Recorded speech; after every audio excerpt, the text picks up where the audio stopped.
Now another topic related to eCash is business issues and eCash. Again I repeat, another topic is business issues and eCash. अब हमें पता है कि eCash two main functions को fulfill करता है. First, obviously it is a medium of exchange and which is very easy and perfect, right? वो बहुत ही easy manner में हम उसका use करके हम transaction कर सकते हैं. That is medium of exchange. But the second is store of value, and it is a controversial issue. Again I repeat, second function is store of value and which is controversial issue, right?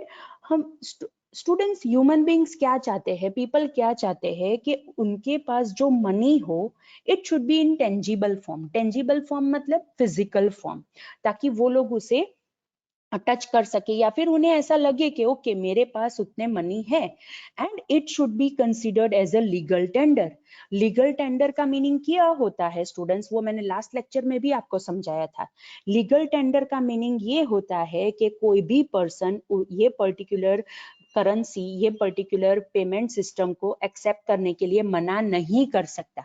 जैसे physical cash होते हैं, अगर physical cash का use करके आप transaction करते हो तो कोई भी बंदा उसे एक्सेप्ट करने के लिए मना नहीं कर सकता, because it is a legal tender, उसके ऊपर लिखा भी होता है, राइट? लाइकवाइज अगर हम ई कैश की बात करें then it should also be considered as a legal tender, because हर बार हर जगह ऐसा नहीं होता है कि इलेक्ट्रॉनिक पेमेंट सिस्टम एक्सेप्ट होता है. और अगर हम वहां पे ई कैश का यूज करते हैं देन मे बी पॉसिबल कि it is not considered as a legal tender. हर बार हम ये ई कैश को कन्वर्ट नहीं कर सकते इनटू लीगल टेंडर. दो हम बैंक का यूज करके उसे डिजिटली साइन करते हैं, राइट? दो हम वहां पे सिक्योरिटी मेंटेन करते हैं, राइट? हम एनोनिमस फीचर को भी निकाल देते हैं, but we can't force people to consider this particular e-cash as a legal tender, right? So this is the thing students कि real world के अंदर we are considering cash as a real legal tender, right? But there is a thing कि हम electronic payment system को किसी को भी force नहीं कर सकते कि वो एक्सेप्ट करे.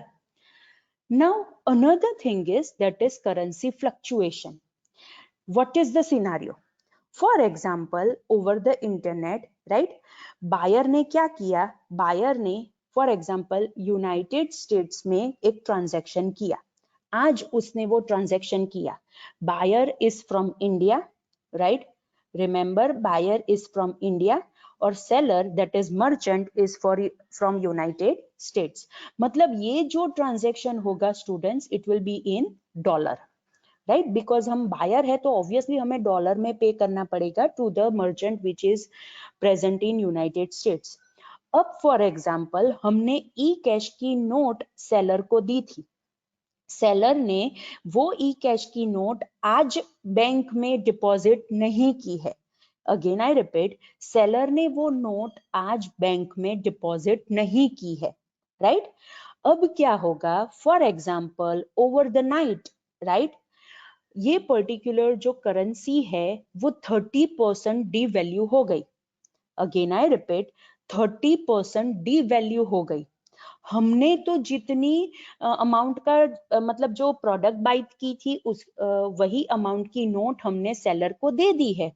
लेकिन the problem is that seller ने आज वो बैंक के अंदर डिपॉजिट नहीं की है, मतलब वो ट्रांसफर नहीं हुआ है अभी तक सेलर के अकाउंट में.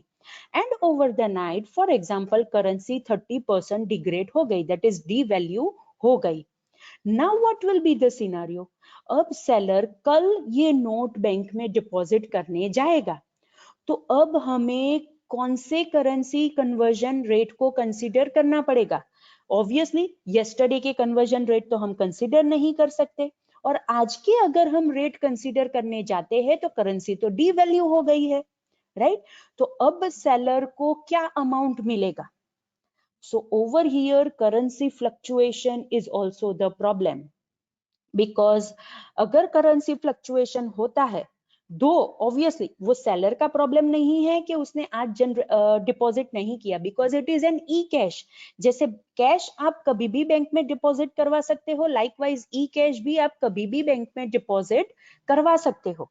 So this is the scenario students कि अब हमें किस हिसाब से ये ट्रांजेक्शन करना पड़ेगा, and that is the big controversial thing, right. So ये चीज हमें यहाँ पे कंसिडर करनी पड़ेगी, and it is the business issue कि अब हम इसके साथ डील कैसे करेंगे, right.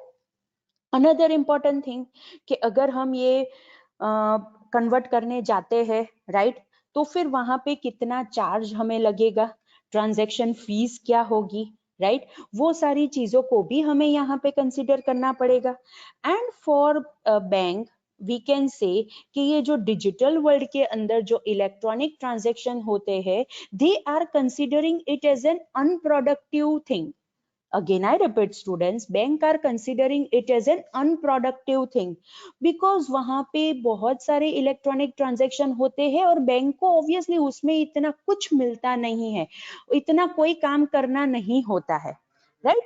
So that is the thing, they are considering it as a low profit affair. Again, I repeat, they are considering it as a low profit affair, right? Another important thing, कभी कभी ऐसा भी हो सकता है कि जब हम ये फॉरेन एक्सचेंज की बात करते हैं उसमें ट्रांजैक्शन कॉस्ट बाईपास भी हो सकती है। अगेन आई रिपीट, हम ये जो फॉरेन एक्सचेंज की बात कर रहे हैं उसमें ट्रांजैक्शन कॉस्ट बाईपास भी हो सकती है। एंड अगर ट्रांजैक्शन कॉस्ट बाईपास हो जाती है तो उसमें गवर्नमेंट के रेगुलेशंस वायोलेट होते हैं, मतलब गवर्नमेंट के रेगुलेशंस ब्रेक होते हैं। बिकॉज अगर आप फॉरेन एक्सचेंज करते हो तो वहां पे जो रूल्स एंड रेगुलेशंस के हिसाब से ट्रांजैक्शन फी होती है वो आपको गवर्नमेंट को पे करनी होती है। लेकिन अगर आप वो बाईपास कर देते हो तो गवर्नमेंट रेगुलेशंस वायोलेट होंगे, गवर्नमेंट रेगुलेशंस ब्रेक होंगे, राइट। सो ये भी हमें यहाँ पे कंसिडर करना पड़ेगा, and obviously that is also a business issue, right? So students, this is all about the topic that is business issues and e-cash.